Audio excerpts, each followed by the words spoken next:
यहाँ इजरायल द्वारा सीरिया में हो रहे घटनाक्रम पर विस्तार से जानकारी दी गई है। सीरिया में इस वक्त जो वीडियो सामने आ रहे हैं वो बेहद चौंकाने वाले हैं। ये वीडियो सीरियाई सरकार की मुख्य इमारतों से जुड़े हैं, जहां उनके राष्ट्रपति और सरकार काम करते हैं। इन वीडियो से यह स्पष्ट होता है कि इजरायल सीरियाई सरकार के बारे में क्या सोचता है। कई लोगों के मन में यह सवाल आ सकता है कि क्या इजरायल अचानक ही सीरिया पर हमला कर रहा है? नहीं, सीरिया में जो कुछ हो रहा है उसे समझने के लिए आपको एक खास धर्म ड्रूज के बारे में जानना होगा। द्रूस लोग एक बहुत ही रहस्यमय समुदाय हैं, जिनके बारे में कम लोग जानते हैं। हाल ही में इन्हीं द्रूस लोगों की सुरक्षा के मुद्दे पर इजरायल ने सीरिया पर हमला करने का फैसला किया है। इस समय इजरायल सीरिया पर भारी बमबारी कर रहा है, खासकर राजधानी दमिश्क पर। सीरिया इजरायल के साथ एक बड़ी सीमा साझा करता है। अगर आप सोच रहे हैं कि इजरायल अचानक सीरिया पर क्यों हमला कर रहा है, तो इसके लिए दोनों देशों की जनसंख्या के आंकड़ों को समझना जरूरी है। इजरायल की आबादी लगभग 90 लाख 1 करोड़ के करीब है, जबकि सीरिया की आबादी लगभग 2 करोड़ से 2 करोड़ 4 लाख है। दोनों ही देशों में द्रूस समुदाय के लोग 1 से 3% के बीच हैं। द्रूस एक अनोखा धर्म है, क्योंकि आप इसमें रूपांतरित नहीं हो सकते। आप इसमें केवल जन्म ले सकते हैं। यही कारण है कि द्रूस लोगों की आबादी हमेशा कम रही है।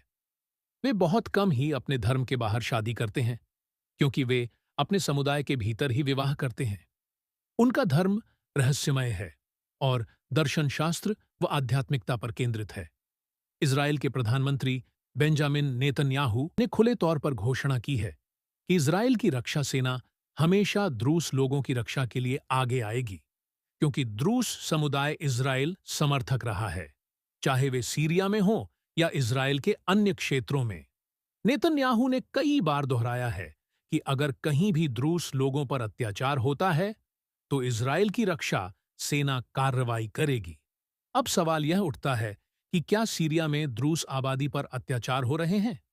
हाँ, सीरिया में बशार अल असद की सरकार अब नहीं है। वे अपने परिवार के साथ रूस भाग गए हैं।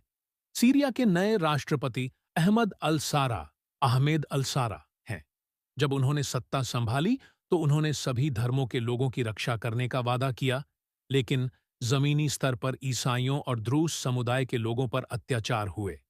हाल ही में गोलान हाइट्स के पास एक घटना हुई।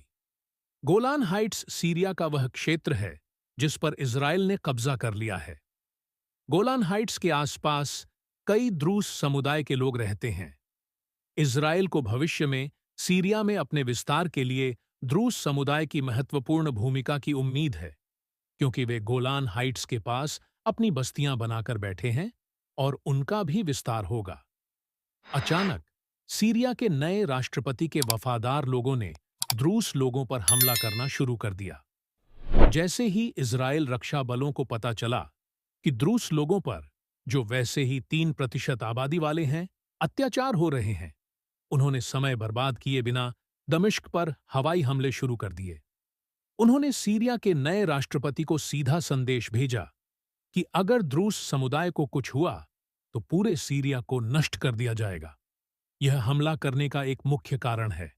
हालांकि कुछ लोग जो नेतन्याहू का विरोध करते हैं, उनका तर्क है कि नेतन्याहू पर भ्रष्टाचार का मामला चल रहा है और वह इस नए संघर्ष को अपने भ्रष्टाचार के मामले को टालने के लिए शुरू कर रहे हैं, क्योंकि जैसे ही संघर्ष शुरू होता है, भ्रष्टाचार का मामला ठंडे बस्ते में चला जाता है। यह आरोप नेतन्याहू पर लगे हैं। आप इस पर विश्वास करना चाहें या न चाहें, यह आप पर निर्भर करता है।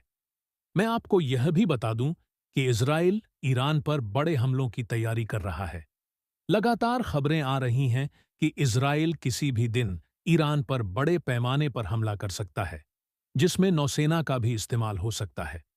इसलिए इजरायल अपनी मौजूदा संघर्षों को खत्म करता हुआ नहीं दिख रहा है। उन्हें डोनाल्ड ट्रंप का पूरा समर्थन है और आने वाले समय में सीरिया के साथ साथ यह भी खबर आने वाली है कि इजरायल ईरान पर भी एक बड़ा हमला करेगा।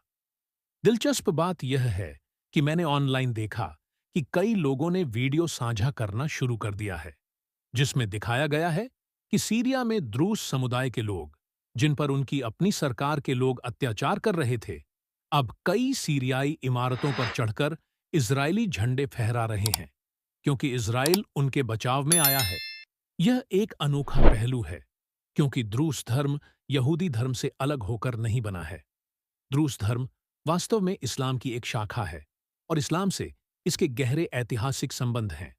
हालांकि मुख्य रूप से सुन्नी समुदाय के लोग अक्सर सीरिया और इजराइल में द्रूस समुदाय को निशाना बनाते हैं और अब द्रूस समुदाय इजराइल समर्थक हो चुका है।